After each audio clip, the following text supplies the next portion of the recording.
மருமகன் மீதும் விமர்சனம். பாகிஸ்தான் தோல்வியால் கடுப்பான ஷஹீத் அப்ரிடி. பாகிஸ்தான் இந்தியாவுடன் போட்டியிட ஆர்வமாக இருக்கும். இருப்பினும் அவர்கள் தோற்றால் அவர்களின் விரக்தி அதிகளவில் எதிரொலிக்கும்.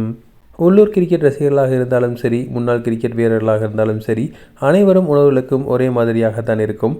அப்படித்தான் கோபத்தில் கொந்தளித்துள்ளார் முன்னாள் கிரிக்கெட் வீரர் ஷஹீத் அப்ரிடி. பாகிஸ்தானின் தோல்வியால் அவர் மிகவும் வருத்தமடைந்ததை கோபத்தை வெளிப்படுத்தியுள்ளார். குறிப்பாக அவர் தன் மருமகன் ஷஹீன் அப்ரிடி மீதும் கடுமையாக விமர்சனங்கள் செய்துள்ளார். 2026 T20 உலகக்கோப்பையில் இந்தியாவிடம் பாகிஸ்தான் 61 ரன்கள் வித்தியாசத்தில் படுதோல்வியை சந்தித்தது. இந்த தோல்வி குறித்து ஷஹீத் அப்ரிடி ஒரு பாகிஸ்தான் தொலைக்காட்சி நிகழ்ச்சியில் தனது கருத்துக்களை தெரிவித்துள்ளார். அவர் 3 வீரர்களை குறிவைத்தார். அவர்களில் ஒருவர் அவரது மருமகன் ஷஹீன் அப்ரிடி. இந்தியாவுக்கு எதிராக பாகிஸ்தான் தோல்விக்கு பிறகு ஷஹீத் அப்ரிடி தொலைக்காட்சி நிகழ்ச்சியில் தான் ஒரு முடிவை எடுக்க வேண்டியிருந்தால் பாபர் அசாம், ஷஹீன் அப்ரிடி மற்றும் சதாப் கான் ஆகியோரை அணியிலிருந்து நீக்க விரும்புவதாக கூறியுள்ளார். கொழும்பில் உள்ள பிரேமதாச மைதானத்தில் இந்தியாவுக்கு எதிரான போட்டியில் பாபர் அசாம் 7 பந்துகளில் 5 ரன்கள் எடுத்தார். ஷஹீன் அப்ரிடி 2 ஓவர்களில் 31 ரன்கள் விட்டுக் கொடுத்தார்.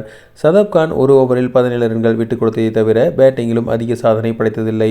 இந்த 3 மூத்த வீரர்கள் மந்தமான செயல்பாடுகள் பாகிஸ்தான் தோல்விக்கு முக்கிய காரணமாக கருதப்படுகிறது. ஷஹீத் அப்ரிடி பேசும்போது அவர்கள் நீண்ட காலமாக அணியுடன் இருந்து வருகிறார்கள். ஆனால் அவர்களுக்கு கிடைக்க வேண்டிய பலன்கள் கிடைக்கவில்லை. எனவே இந்த மூவரையும் நீக்கிவிட்டு புதிய வீரர்களுக்கு வாய்ப்பளிக்க வேண்டிய நேரம் இது என்று கூறியுள்ளார். பாகிஸ்தான் முன்னாள் கிரிக்கெட் வீரர் முகமது யூசஃபும் ஷஹீத் அப்ரிடியின் கருத்துக்கு ஆதரவு தெரிவித்துள்ளார். தனது இன்ஸ்டாகிராம் பக்கத்தில் பாபர், ஷஹீன் மற்றும் சதாப் கான் ஆகியோரை நீக்கி புதிய வீரர்கள் அறிமுகப்படுத்த வேண்டும் என அவர் வாதிட்டுள்ளார்.